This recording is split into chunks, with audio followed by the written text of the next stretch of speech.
Okay, welcome once again, ladies and gentlemen. We're working down Amy's Top 25. This list comes from Amy Nolte Music, and that's a great channel, so go check it out.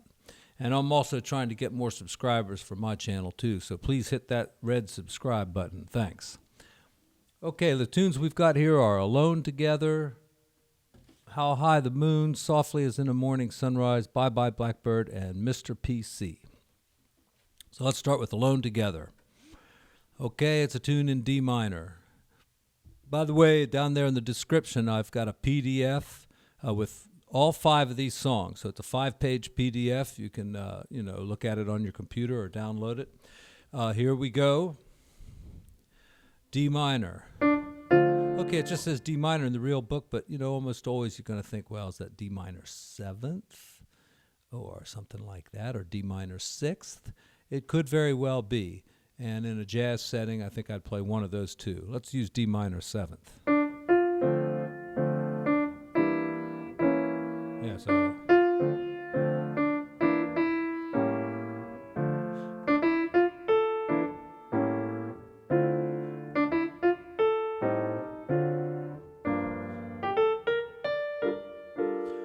So it's pretty straightforward there. We've got some minor 2-5-1s. But then we come to a really nice change here. It's kind of outside of the key. We've got a 2-5. That's like part of a 2-5-1. It's just the 2-5 part. B minor 7th to E. That would typically go to A major. But not in this song. It just goes 2-5. And then a 2-5 in F. And here's a chord I didn't realize. It's F. Most of the time now, in a jazz chart, if you see just F, it usually means F major 7th. Not always, but in this case it does. F major 7th or F 6th. And then on the second beat we got F 7th. That's a change I didn't realize was there.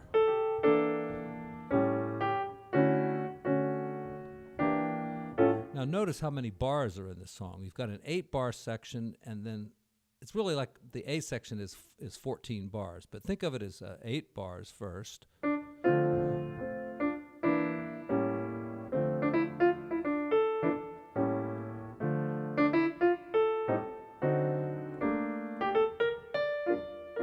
And then think of this as 6 bars.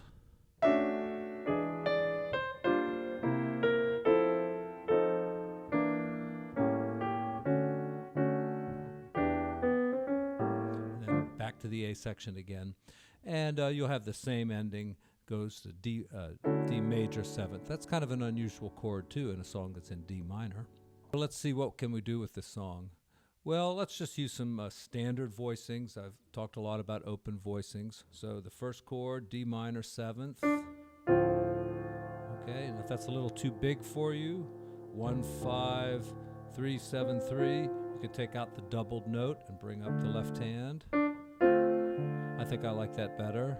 And then here we've got E minor 7 flat 5 with the root on top. So we'll go that way. That's the first formula. 1-7-3-5-1. And then we've got A7 flat 9. So A7 is this. You could just add the flat 9. Okay. And then we've got D minor with no melody note. So I'll just play something smaller down here. All right, E minor 7th with an 11th. This comes from the tension voicings. I'll link to these. I think there's a little I up there in the corner. I think they're up in the corner of the screen. Let's see, where would it be? It would be right up about there. There should be a little I. And that information will give you some links back to some of my previous videos where I discuss open voicings and the voicings that I'm using here. So we've got E minor 11th. This is a tension voicing. The formula is 1, flat 5, 7, 3, 11. Then we've got A7, the flat 9. So I could play that, I suppose. And then D minor, once again with no melody.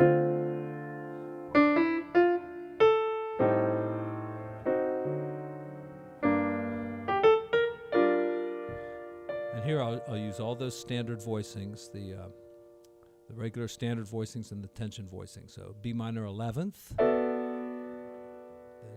an E, and a C,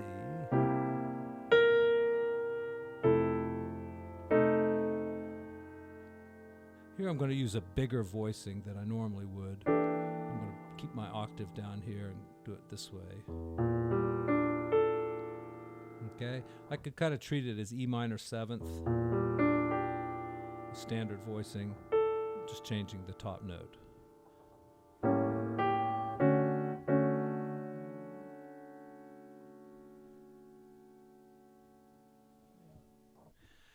Now, a typical thing to do when you get to that second ending, especially, you've got two measures of D major 7th. A lot of times, soloists will use a little bit of the Lydian scale there.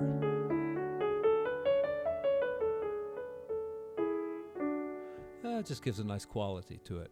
All right, some more minor 2-5-1s, A minor 7th. So that could be voiced this way, or a smaller version. And then another one. Oh, that's D7 there. The chart's kind of faded out there. And then D7. I'll just use a smaller version of this right here. Then I can put my melody in pretty easily. Right, that's a smaller version. I like these smaller versions a lot. And you got, 7 beats here to do something. So I'll leave it to you to figure out something to do. And then we've got G minor 7 flat 5. Same thing going on here. And there's that dominant chord again. Okay, so standard 8 bars for the B section. And then the last A section is just 8 bars also.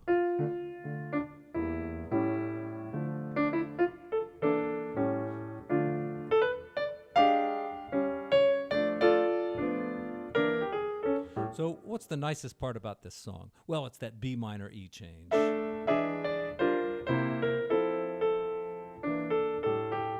And also the surprise D major 7th that's in there. You might already be pretty familiar with playing over 2-5-1s in a minor key, so that might not be giving you any trouble. But trying to work a line through that B minor E G7 C section, you got to think about this a little bit. So the B minor E could be which scale? It could be A major scale, because that's a 2-5 of A major. So use A major scale.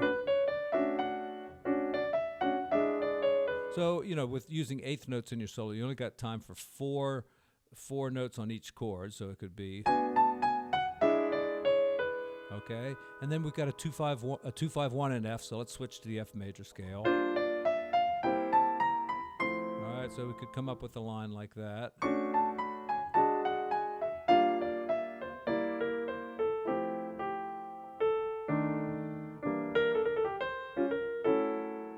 Okay. No, you can look at some other possibilities. Suppose it went B minor and then E altered. Okay. So with an E altered, we could fit that G minor over that. Now the next chord is G minor. But see, I came down and used a different triad, F major, because that's the 7th, the 9th, and the 11th. And maybe on C7th, I could use F sharp major triad, because that's the tritone substitution of C. Oh, the wheels are turning. The brain cells are firing on all cylinders. So, start with an A major triad, and then G minor. So, if you need 4 notes, do.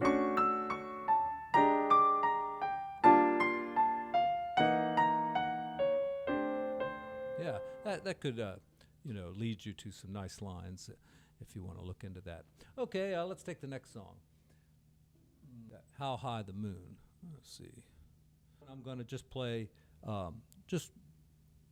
closed voicings with my left hand, and I'm going to take the melody up an octave. This is a good way to learn a tune if you don't know a lot of open voicings or rootless voicings, and it has the drawback of having the melody up a little bit too high, but it helps you learn your chords pretty well. So let's do it this way.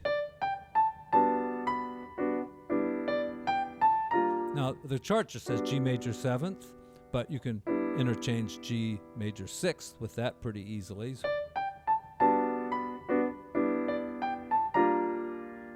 And we'll invert C7 there. See how these 2-5-1s work? It's so easy. Right? And if you want the flat 9 on the dominant chord, do it like that. Here's another one.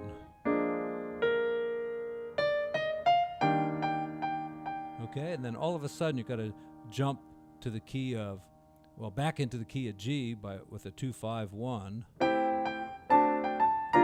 And you got to remember, that's a minor chord right there. If you hit the major there, you're in trouble. And then do a 2-5-1. Now this is really interesting because in the real book here, it's got a minor 7th and D 7th. Now you'd expect a G major after that because it's not, a minor 2-5-1 would have a half diminished chord and an altered chord. And then after the G minor, you have that half diminished and the altered chord. And then that one takes you to G major. So go figure. But you could do that kind of modular interchanging in 2-5-1s, Even though if it's a major 2-5-1, you can try a minor 7 flat 5 as long as it sounds okay. Go for it, okay? It's not a hard and fast rule. All right, so now we're into G major. All right, this is a 3-6-2-5, 3-6. You say, what? That's a 6? The 6 is E. Well, the tritone substitution. Look, it's just one note difference. E or B flat. Okay. Everything else stays the same. So that's why the tritone substitution works. A minor 11th. Okay, nice big voicing there. How about that voicing? The 9th is offensive.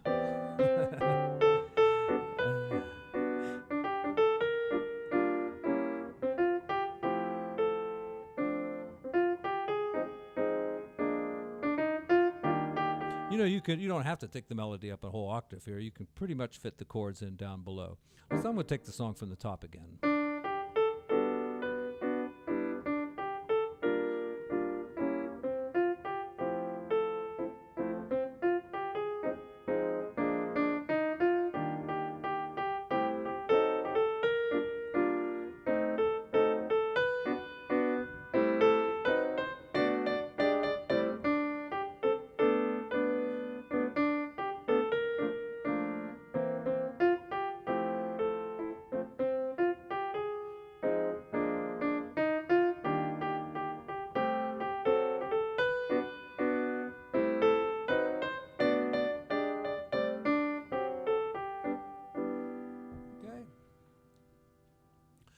Shouldn't be too hard of a song to solo on. It's just 2-5-1s basically. Just got to know where they're going. And softly as in a morning sunrise.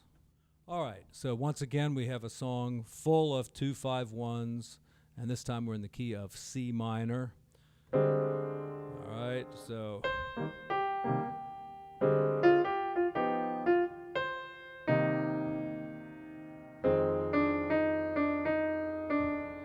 There's just a 4 chord. I can hear people doing 2-5-1s there going. But, it's kind of nice with the F minor there to change it a little bit. So let's stick to the chart on this one. So.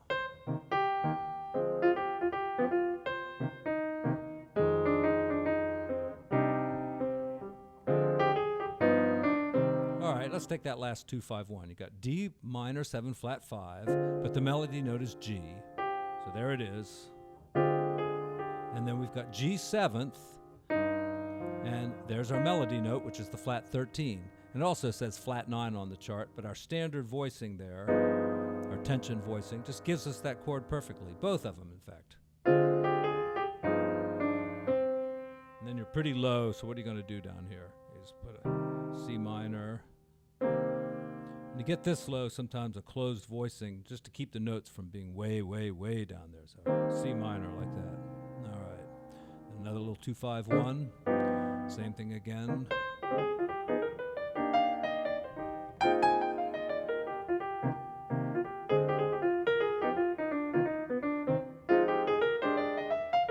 Okay, so right there we go into the key of E flat major. And of course, that's the relative major of C minor, right? So E flat major, relative minor, C minor, so E flat major. And then this book, that's an awkward change there. I would just do E flat for 2 measures. Then C7 for 2 measures. F minor for 2 measures. And right here, D, but there's no chord there. I think I'd go ahead and make that the D minor 7 flat 5, because the next one is G7, and that gets us back to the top.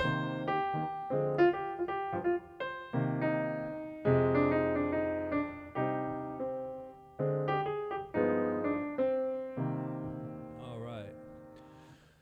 I'm not going to bore you with soloing on this one. Bye Blackbird. Okay, key of F. Says Miles Davis played it. I'm sure he did. I know he did. My favorite version, by the way, is Rahsaan Roland Kirk on the 3-Sided Dream in audio color. I think that's the album that has it on there. I know he does it on another album too. But anyway, even if it's not on the 3-Sided Dream in audio color, that's a great album. I couldn't find the whole album on YouTube. It came out as a double record set, and then one side was blank except for just a little part where Rahsaan's making some funny noises or something. But anyway, it's a very good album. It takes you on a trip. The problem with this song is, it's not really a problem, but the first 5 bars are F major. It just says F. Got the nice avoid note right there. And then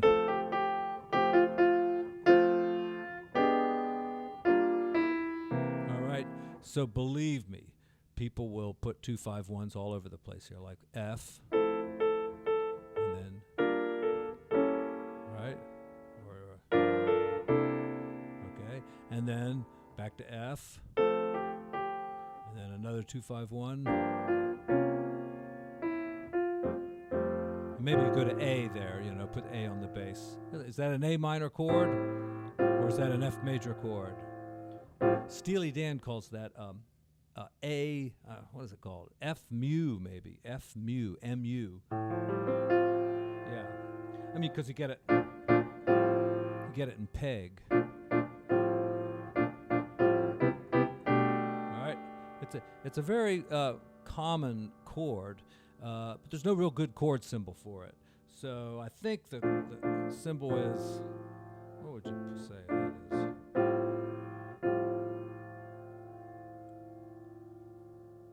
I don't know. Now you got 3 bars of G minor, so what can you do with that? Do a little contrapuntal elaboration of static harmony. That's what that guy up in Tennessee calls it. David Baker.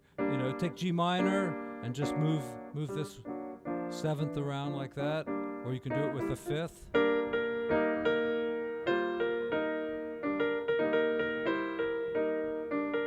I think it's better the other way.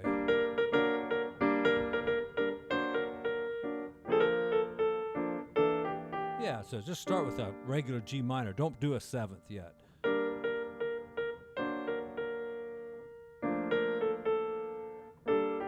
So that would be G minor, and sometimes you'll see it as G minor with F sharp as a slash chord, but or even D augmented. You'll see it that way sometimes. Or G minor with a major 7th, then G minor 7th, and then when you get down to here, that's really C 7th. So.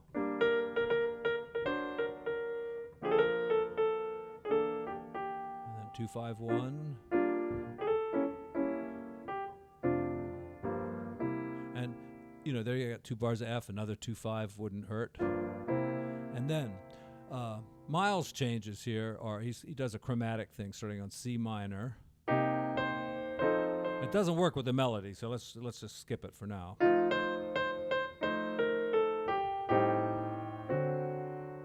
You could do C minor. And then F7. A minor 7th flat 5 is a lot like F7, right? If you're on F7, go up to there, it's basically the same chord. So you might find a way to kind of voice those chords differently enough that they sound different. Get to A minor, and then to B.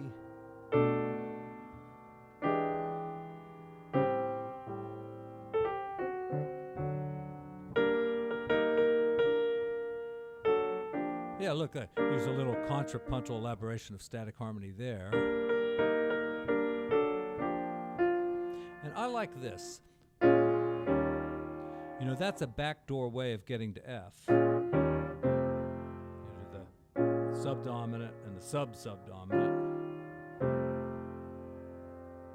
Yeah. But the way this song goes, it does that one, and then it does the right 2-5-1, the regular one. So you got two fives. You got this one that kind of leads to F, and then you got this one which kind of leads to F. So you can have fun with that.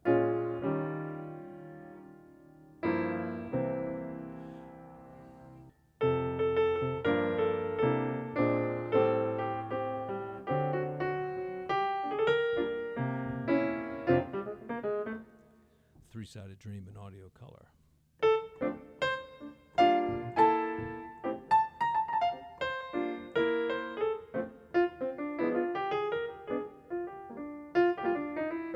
Let me make a case for keeping it F for 5 bars in a row. Okay, the soloist can go way out.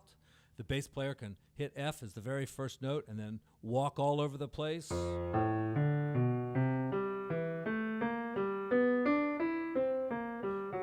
know, doesn't have to ever hit an F again. You know, if you're doing a walking bass, basically you want to hit the root on every chord change as you walk. And I know a lot of bass players are going to disagree with that, but that just makes the chord progression very clear. And if you're very skilled melodically, you can, you know, break that rule. So we've got, you know, 5 bars of F, so the bass player can walk up the scale.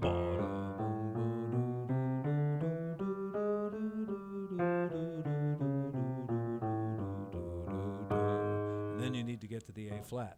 And what can the piano player do? Piano player go.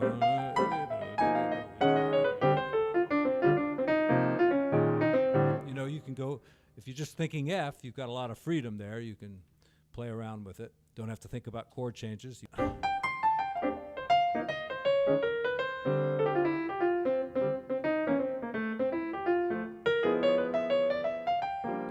So there's one of my box voicings used as a diminished chord. You can use that one, this one. I've heard Chick Corea just come like that, just come right down, playing the diminished scale the whole time, something like, what would it be? Something like that, you know. So you could do that on the A flat diminished chord there, though I don't think you have time to do all that. So let's say 1 bar F, 1 bar A flat diminished. Here we go.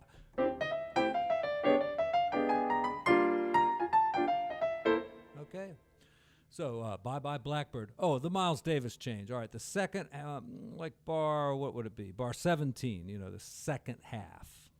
You know, it's a 32-bar form, so 16 plus 16. So bar 17 starts on a C minor to F, B minor to E, B flat. It's just chromatic. C, that's the 2, and it's 5.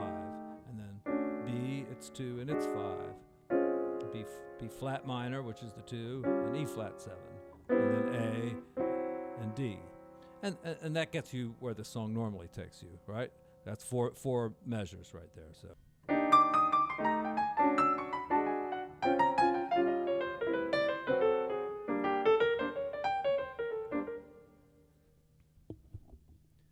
Mr. PC.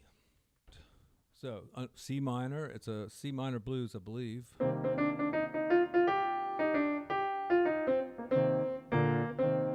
So just says C minor, B flat, C. You think maybe that could be a B flat minor. I kind of like that. Or just something modal like that. Kind of sounds like a minor chord. Yeah, some nice suspended chords or something might be nice.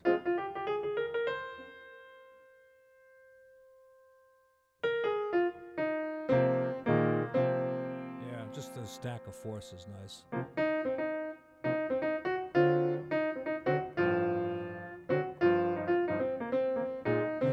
it says D7 and G, but A flat is strongly suggested there.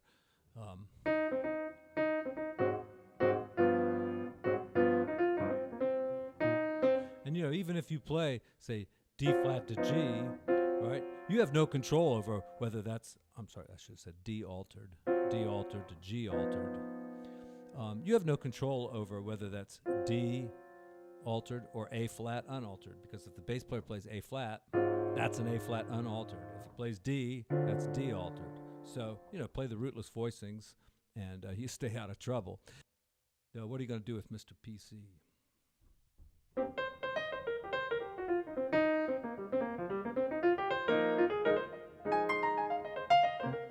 I always practice my soloing too fast. This is a fast tune, but one thing I personally have problems with is swinging at a slower medium tempo. So let me just put my little drummer on here. Now I'm gonna go out practicing here.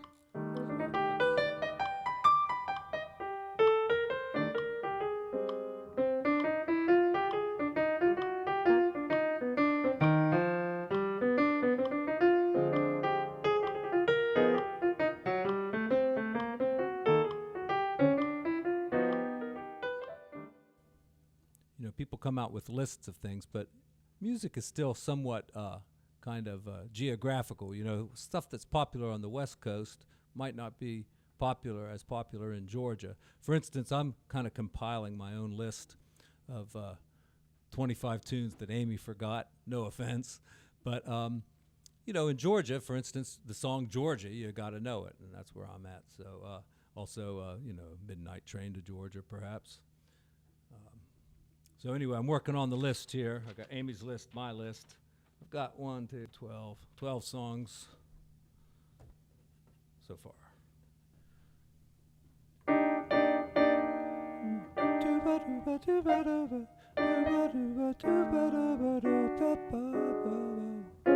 Oh, I should try to do what she does. That could be good practice.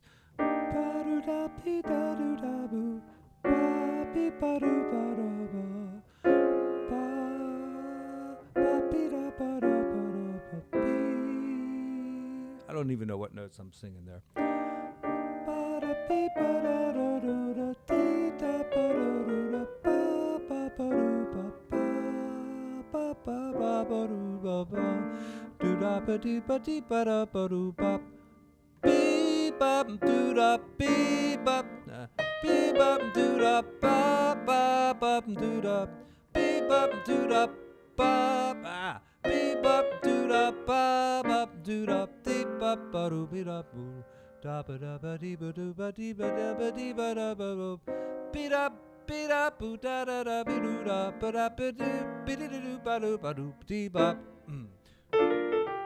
Now, even if you can't sing worth a dime, and I would have to include myself in that, if you just kind of sing along with what you're playing, even if you don't hit the right notes, like Keith Jarrett, he's the worst singer in the world, So many people are turned off to Keith Jarrett's playing because of that shit he does all the time.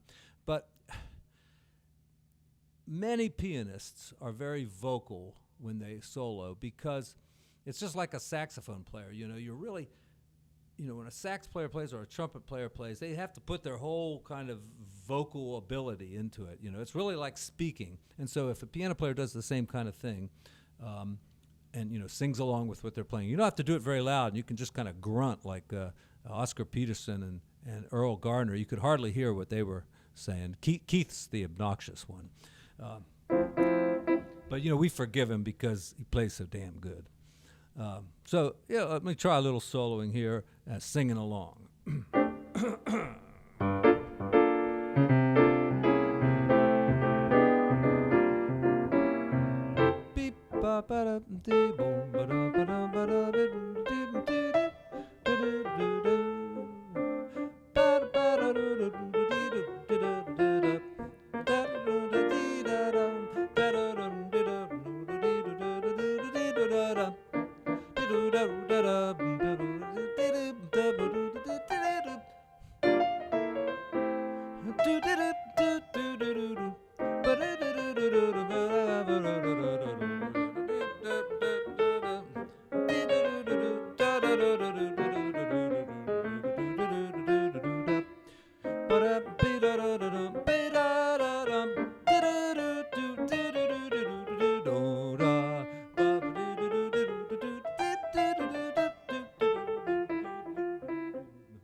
Let me do it now in a more less obnoxious style here.